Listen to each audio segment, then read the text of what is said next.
Let's mic सफलता की रामायण।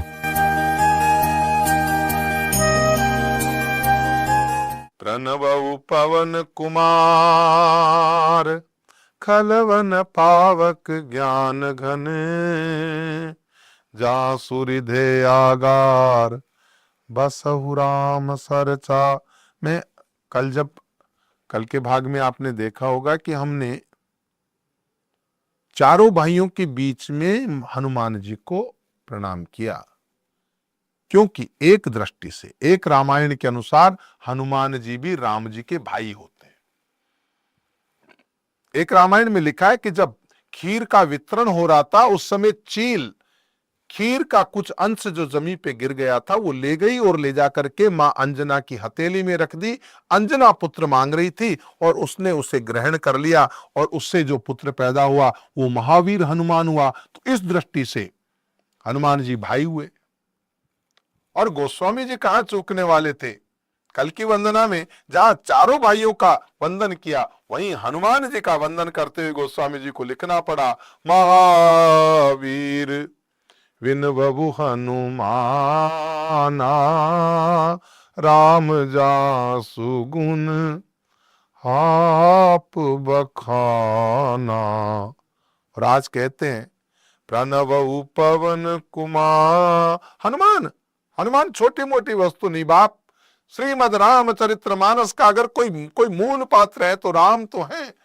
लेकिन मुरारी बापू से पूछा कि अगर किसी एक का, उन्होंने कहा सब अच्छे हैं। बोला नहीं, तो बोला फिर हनुमान, बाबा हनुमान। पूरी रामचरितमानस में से हनुमान का अपना चरित्र है बाप। मैं उन पवन कुमार हनुमान जी को प्रणाम करता हूं। प्रणवउ पवन कुमार कौन है? क्योंकि मैं दुष्ट हूं। प्रभु और दुष्ट को बिना गदा के पार नहीं पड़ती। हनुमान जी बढ़िया देवता है। क्या करते हो? खल वन पावक ज्ञान घन। दुष्ट रूपी वन को भस्म करने के लिए अग्नि रूप है। और मेरा मन दूषित है, इसलिए हनुमान जी का आवाहन करें। आप ज्ञान की घन मूर्ति हैं, आप ज्ञानी नाम अग्रगण्यम है, लेकिन मैं दुष्ट हूं। मुझसे अधम अधीर उबारे ना जाएंगे। मैं अधम हूं, नीच हूं, पापी हूं, लेकिन आप ज्ञानी नाम अग्रगण्यम है, आप राम के सेवक हैं। आप मुझ पे कृपा कीजिए। क्यों? क्योंकि आपके हृदय में राम का वास है। मैं कहां जाऊं ढूंढने के लिए? और आपके हृदय में जो राम है ना, वो अकेले राम नहीं है, सीता जी सहित भी नहीं। कैसे है?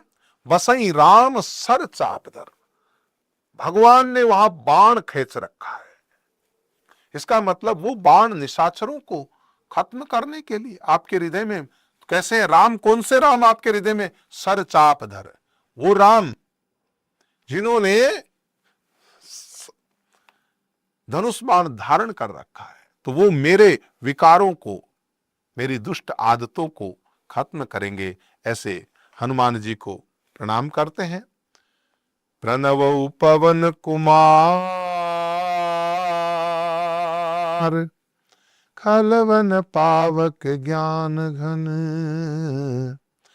जासु हृदय आगार, बसहु राम सर चाप धर, कपिपति रीछ निशाचर राजा, अंगदादि जय किस समाजा।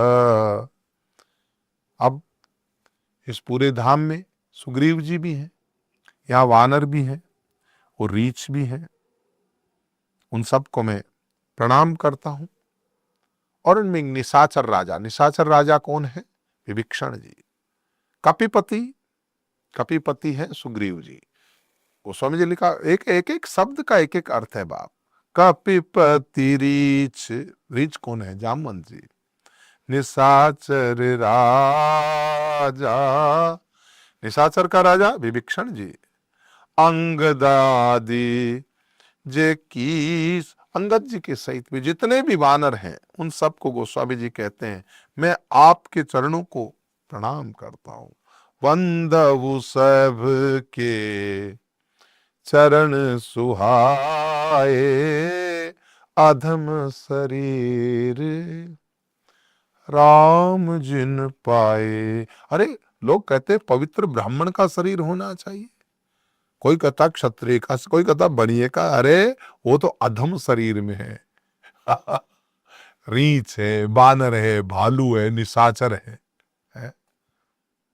आपका हृदय में प्यार होना चाहिए बाप। ये खाली संसारी में अपनी दुकानदारी चलाने की बातें हैं। आपके हृदय में प्यार नहीं। आपने कितने शास्त्र पढ़ लिए, जरूरी नहीं बहुत से शास्त्र पढ़े, मैं ज्यादा कुछ पढ़ा नहीं भाई, लेकिन गुरु कृपा से प्रेम करना सीख। अगर वो प्रेम हो जाए ना बस ठीक है। परमात्मा से प्रेम करना सीखना है।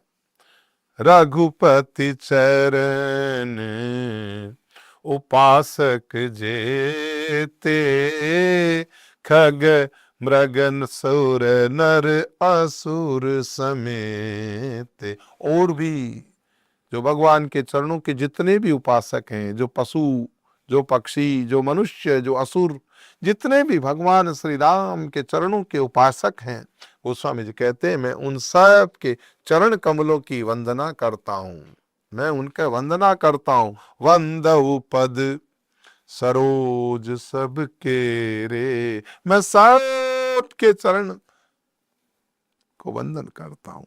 क्यों? जे बिनु काम, बिना मतलब के भगवान के चरणों के चेहरे थे। कुछ लोग तो क्या स्वार्थ की वजह से बड़ी भक्ति करते हैं, लेकिन वो लेकिन इनको कोई लेना देना नहीं बाप, कोई लेना देना नहीं, कोई स्वार्थ नहीं। तो परिकर धाम की वंदना चल रही है।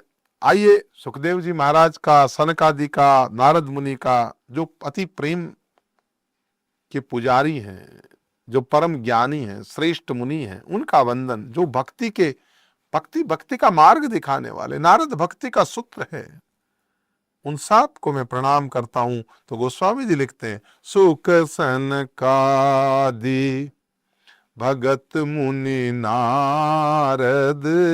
सुखदेव जी, सनकादि, मुनि नारद जी, जय मुनिवर विज्ञान विसा, जो मुनिवर विज्ञान के विशारद हैं, उन सब को मैं प्रणाम करता हूं।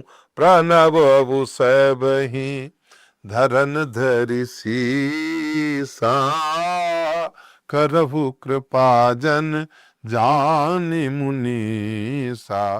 मैं आपको देखो, बाकी सबको हाथ जोड़ के वंदन किया, लेकिन जब मुनियों को समाया तो साष्टांग दंडवत किया, शीश झुका करके, धरनी पे शीश रख करके मैं आपको जान प्रणाम करता हूं।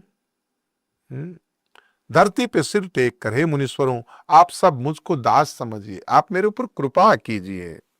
जनक सुता की वंदना अब हम कल करेंगे, क्योंकि एपिसोड का एक समय है 10 मिनट का, तो उसके अंदर हमें इसको समापन थोड़ा सा करना पड़ता है। अब एपिसोड की अपनी मर्यादा है, उसके अनुसार भी चलना पड़ता है। तो आज हम इन सब के वंदन के साथ, ये वंदन प्रकरण, ये सीताराम परिकर वंदन है, कभी खत्म नहीं होने वाला है। लेकिन फिर भी जैसा गोस्वामी जी ने किया है, हम उसके ऊपर चिंतन करेंगे। तब तक के लिए आप देखते रहिए कि सफलता की रामायण लेट्स माइक के इस कार्यक्रम पे मैं संत श्री राम आपके बीच पुनः उपस्थित होऊंगा। आपका मंगल हो। आप सुन रहे थे let's mike more than radio. Follow कीजिए हमें हमारे सोशल मीडिया प्लेटफॉर्म्स पर।